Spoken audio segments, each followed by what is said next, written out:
ખરેખર તો સરદાર સન્માન એવોર્ડ આપણા સૌના લોકલાડીલા અને આપણા સૌના આદરણીય સરદાર વલ્લભભાઈ પટેલના સન્માનમાં આપવાનો હોય, પરંતુ આ એવોર્ડ નરેન્દ્ર મોદીને આપીને સરદાર ધામના આયોજકોએ કાંઈક અને કંઈક અંશે સરદાર વલ્લભભાઈ પટેલના સન્માનને ઠેસ પહોંચાડવાનું કામ કર્યું છે. કારણ કે દોસ્તો, જે વ્યક્તિ અને જે પાર્ટી દ્વારા આપણા સૌના માનીતા સરદાર સાહેબના એક યાદગીરી સ્વરૂપે જે સ્ટેડિયમનું નામ હતું એ બદલીને નરેન્દ્ર મોદી સ્ટેડિયમ કર્યું, ત્યારે આ જ સંસ્થાના કોઈ પણ આયોજક કે ટ્રસ્ટીઓએ શું એક પણ પત્ર લખીને, શું એક પણ વખત ભલામણ કરીને, શું એક પણ વખત ચિંતિત થઈને સમાજને મેસેજ કે પછી નરેન્દ્ર મોદીને શું પૂછ્યું હતું કે નહીં કે નામ શા માટે બદલાયું? દોસ્તો, આપણે સૌએ સમજવું પડશે કે એવોર્ડ રમીને તમે તમારા અંગત અને તમે તમારા પર્સનલ સંબંધો ડેવલપ કરી લેશો, પણ શું સમાજને એક વિશ્વાસ આપી શકશો કે ખરેખર આખા સમાજ વતી આ એવોર્ડ અપાય છે કે પર્સનલ 4 કે 5 સમાજના એ આગેવાન છે કે જે માત્ર ને માત્ર ભાજપનું કામ કરે છે એમના દ્વારા અપાય છે?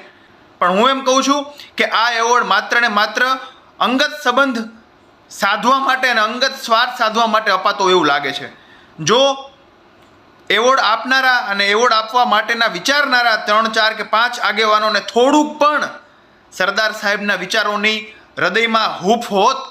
તો ખરેખર પ્રધાનમંત્રી નરેન્દ્રભાઈ મોદીને એવોર્ડ ના આપત, પરંતુ કંઈક એની સંસ્થાનું ચિહ્ન આપત. પણ આ એવોર્ડ નરેન્દ્રભાઈ મોદીને આપીને એવું સ્થાપિત કરવા માગે છે કે ખરેખર જેમણે આપણા સ્ટેડિયમનું સરદાર વલ્લભભાઈ પટેલ નામનું સ્ટેડિયમનું નામ હટાવીને નરેન્દ્ર મોદી સ્ટેડિયમ કર્યું, છતાં પણ એમને સરદાર રત્ન એવોર્ડ જ્યારે અપાતો હોય તો આપણે સૌએ આખા સમાજે ચિંતિત થવું પડે. અને તમારે સરદાર રત્ન એવોર્ડ આપવા જ હોય તો 2015થી માંડીને તમામ પ્રકારના સમાજના ઘણા બધા યુવાઓ પોતાના ઘર બાર ત્યાગ કરીને, ઘણો બધો સંઘર્ષ કરીને, પાટીદાર અનામત આંદોલન સમિતિ, એસપીજી, આવી વિવિધ પ્રકારની સમાજની ઘણી બધી એવી સંસ્થાઓ છે કે જેમાં ઘણા બધા છોકરાઓ, યુવાઓ જેટલા બધા મહેનત કરીને, સંઘર્ષ કરીને કંઈક સમાજની ફળશ્રુતિ અને સમાજને મહેનત અપાવે, સમાજને શાન બાન અને આન અપાવે એવા ઘણા બધા કામ કરે છે. આવાને સન્માન તમે જ્યારે આપશો ને તો આખો સમાજ ગૌરવ લેશે. નહીં કે તમારા અંગત સંબંધ બનાવવા માટે, અંગત સ્વાર્થ સાધવા માટે નરેન્દ્રભાઈ મોદીને બોલાવી સરદાર રત્ન એવોર્ડ આપીને આખા સમાજને તમે એક ઠેસ પહોંચે એવું કામ કરો છો. આ કામ ઉપર તમે ખરેખર આખા સમાજના યુવાઓ, સમાજના સંસ્થાઓ અને સમાજના જવાબદાર લોકોને તમારે એક વખત પૂછવું પડે કે આપણે એવોર્ડ આપવો છે તો કયા વ્યક્તિને આપવો જોઈએ. મારી વાત યોગ્ય લાગી હોય તો દરેક લોકો સુધી પહોંચાડજો, કારણ કે આવતીકાલે સરદાર ધામ ખાતેથી નરેન્દ્રભાઈ મોદીને સરદાર રત્ન એવોર્ડ અપાશે ત્યારે આખા સમાજનું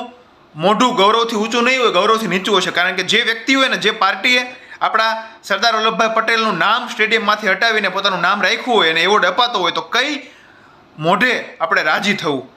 તમારો શું માનવું છે આ તર્ક ઉપર ખાસ ને ખાસ કોમેન્ટ કરજો.